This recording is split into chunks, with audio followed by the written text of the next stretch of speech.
Welcome back to Feminine Fortune. And today is the second episode in a series of episodes called The Principles of Feminine Selling.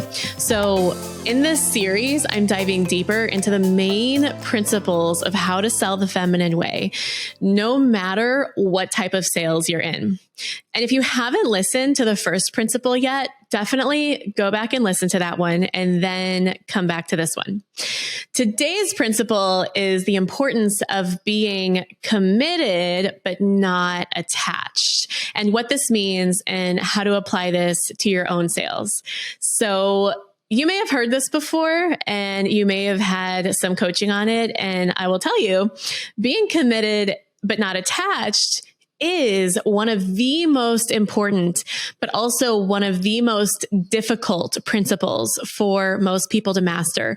So today, you'll learn the most powerful perspective I can offer you that you can apply immediately to bring this principle alive for you, even if it's been difficult for you up until now. So what does this mean? Let's start with even just defining what these terms even mean. The Oxford Dictionary defines committed as wholeheartedly dedicated to, and attached as connected to something. So I think this is a useful definition to consider, because let's just make it really real for you. Let's say you're committed to generating $10,000, like having a $10,000 revenue month.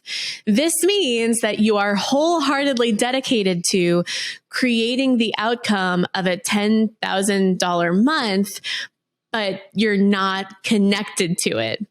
I don't necessarily know that the Oxford Dictionary definition makes the most sense there, but here's how I can describe it to you. It means that we're focused on the end goal, but we're not attached to a specific outcome or how the outcome comes to us.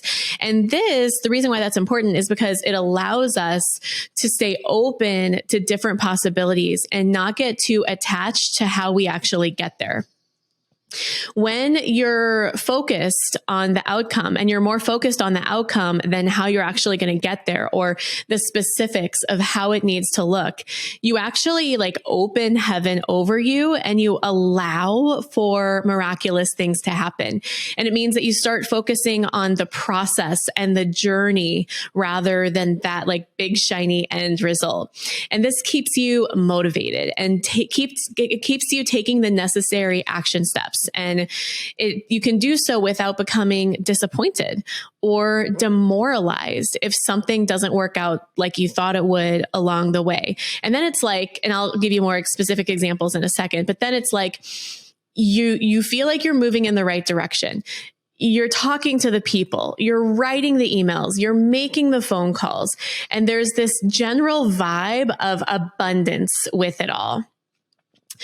When you're attached to a specific result of how it needs to look and how you're going to get there, you start to become very emotionally invested in that result. And that's going to potentially set you up for disappointment or expectations not being met. And what happens when you experience this is that the scarcity vibe can start to make its way in. And then you get contracted. And now you're just not open to the possibilities anymore.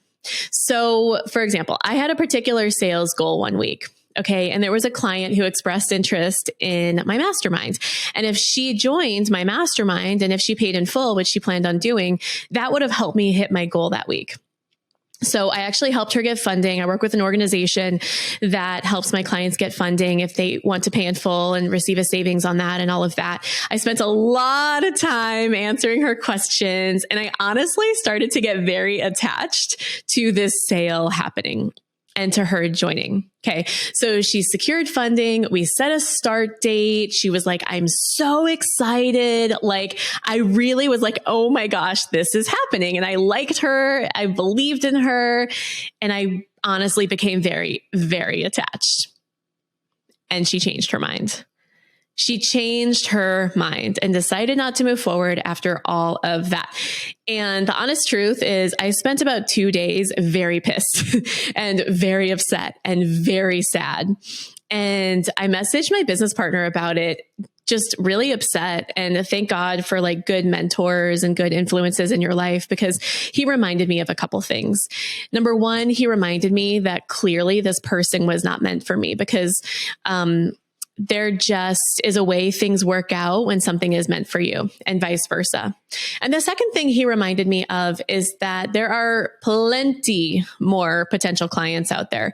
And he helped me see that I slipped into scarcity. I slipped into not enough thinking. I slipped into, all my limiting beliefs and fears. And he reminded me, no, like there is such an abundance. And he reminded me of my more than enough thinking. And guess what? The following day, a new prospect showed up. And the whole process felt so different. Like she felt different. It was just a totally different energy. And with no resistance, she ended up joining. And I was so excited to help her and support her. And we set a start date and off we went. So the sales goal was still met. It just came in differently than I expected. And it really required me to detach myself from what I thought it should look like. And as long as I was staying attached to what I thought it was going to look like, I kept blocking the new way that it was meant to come in. And as soon as I let that go, the new way could come in. Okay, so that was the first one. The second one is letting go of control. The next aspect of committed but not attached is letting go of control. Being committed but not attached means letting go control of the outcome. Any control freaks out there? Because yes, I'm raising my hand. I am definitely a self-proclaimed control freak. I confess this aspect can be so hard for me. And like maybe it's hard for you too. And it really is just so important to remember that we have so much less control than we give ourselves credit for. We can't control everything in life, much less in the sales process. We can't control how the other person will respond. We can't control whether they're ultimately going to buy from us or not. And it's so like counterintuitive to the way that your mind is probably thinking, but actually by letting go of the need to control every aspect of the interaction, we actually reduce our stress, we reduce our anxiety, and we're able to approach the interaction with a much more relaxed and open mindset. And remember, principle 1, energy is everything. So this matters a lot. Okay. I had a client who had a goal of getting 5 new fat loss clients that week. She was like a fat loss coach. She was doing all the right things. She was emailing her list. She was reaching out to the people. She was asking for referrals. And all of those actions, they weren't useless. They definitely planted seeds that week, but it wasn't what moved the needle for her that week. Okay. So what ended up moving the needle for her that week was she got invited to speak on a Facebook Live that had a decent audience about what she taught, which was her particular proprietary fat loss method. And what happened was from that Facebook Live, she ended up receiving like an overwhelming amount of DMs. And from there, 5 of those people ended up being clients for her. Okay, so my client was committed to the outcome, 5 new clients, but the outcome happened in a way that she couldn't have predicted or expected. And for me, and maybe you relate with this too, this is where God comes in. So here's the thing for me. I personally could not be an entrepreneur without my faith in God. Because this last piece here that I want to give you, which is about conviction and a sense of knowing and full believing, I couldn't be in that space of conviction and knowing and believing and committed but not attached in the way that I am when there are so many unknowns and unexpecteds. And yes, I just made up the word noun, unexpecteds. And for me, like knowing that there's a benevolent, omniscient, omnipotent being who unconditionally loves me and looks out for me is the most powerful way for me to get into a committed but not attached state. So then it's like the way to the outcome, the how it's going to happen doesn't even fall on me. It's not even my job. And what my job is and what falls on me is staying in the conviction and the knowing and the believing that yes, this outcome is happening. Or even better, I get into this state of, oh my gosh, it's happened. Oh my gosh, it's happened. Oh my gosh, it's happened. I can't believe it's happened. In the new age world, which I'm not really a part of anymore, but I used to be for a while, this is called manifesting. I refer to it now as the power of prayer. And there's an incredible book that I recommend called The Fourth Dimension. And it deeply explains the biblical Jesus-centered way to manifest the outcomes that you want. Okay. And it starts with you deciding what the outcome is going to be. So like, let's say 10K revenue, 10K sales this month. And then you fully get your energy and your heart behind it. You get your conviction, your knowing, your believing behind it. And then I know, because I worked with enough people to know that for some of you, where you just went when I said that was, okay, but wait, how is the 10K going to happen? Okay. And there is a place for that. There is a place for the how. There is. But that's not the step for right now. The step for right now is getting your energy and your heart and your conviction and your knowing and your belief behind the outcome. And here's what it sounds like. This is the difference between 10K would be nice. Yeah, that sounds good. The difference between that and OMFG, it's already happened. It's here. I see it. I feel it. It's mine. It literally can't not happen. There's literally nothing in the world that could ever stop it from coming to me right here, right now. It's here. OMG, it's here, it's here, it's here. I can barely believe it's here. Thank you, Lord. OMG, it's here. It's like there's a feeling to it. Like it feels so real. You could actually bring yourself to tears. It's like you feel it and you know it and you see it and you believe it before you have any evidence for it. And yes, this is biblical. Mark 11:24. Therefore, I tell you, whatever you ask for in prayer, believe that you have received it and it will be yours. Once you are in that space and that conviction, you will likely feel guided from that point to take certain actions. That's the how. Reaching out to the people, doing a launch a certain way, calling somebody. Okay. And this is feminine selling at its best. It's where the ease and the flow come in. And it's not that you're not taking action. It's that the action comes from such an inspired, aligned place. Okay. So let me give you an example of a moment that this happened for me and just like what it felt like and how it went down.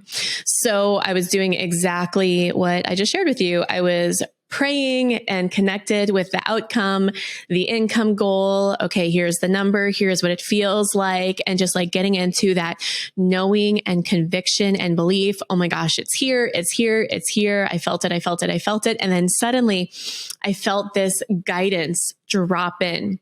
And the guidance said, like I heard soulmate sales director. I saw the price point. I saw the offer.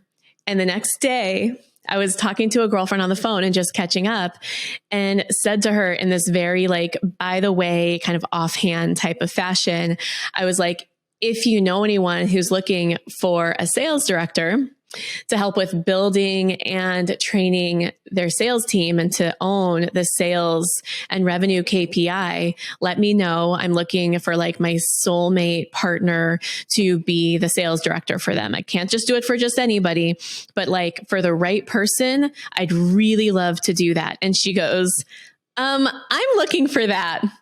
And within 2 days, we signed a contract, no objections, no questions, and off we went. She was to the price point. She was like, wait, I've been looking for this. And that was exactly the price point I was thinking of offering the person. It literally played out like that. And that is how feminine selling works. That is the ultimate in committed, but not attached.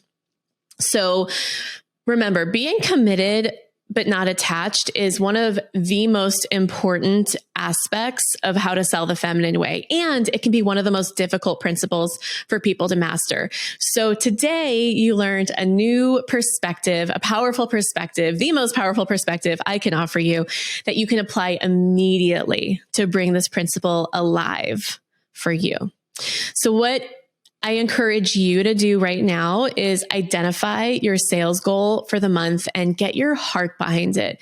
Get your knowing behind it. Get your conviction behind it. Feel it as if it's already done. Get the book, The Fourth Dimension, if you want to understand better how this works and how to bring God into it and how to bring prayer into it. And then take the inspired action steps that you feel guided to take. Matthew 18:20 says, "For where 2 or 3 are gathered in my name, there I am with them." Okay. Share this episode with a friend and be in the prayer and be in the believing together. Share this podcast with somebody who you want to believe for your dreams with together. And if this episode made a difference for you, I do ask that you subscribe. It makes such a difference, and I so appreciate it. Make sure also to go follow me on Instagram and Facebook for all the behind the scenes of what I am up to in my world. And I will see you in the next episode of Feminine Fortune.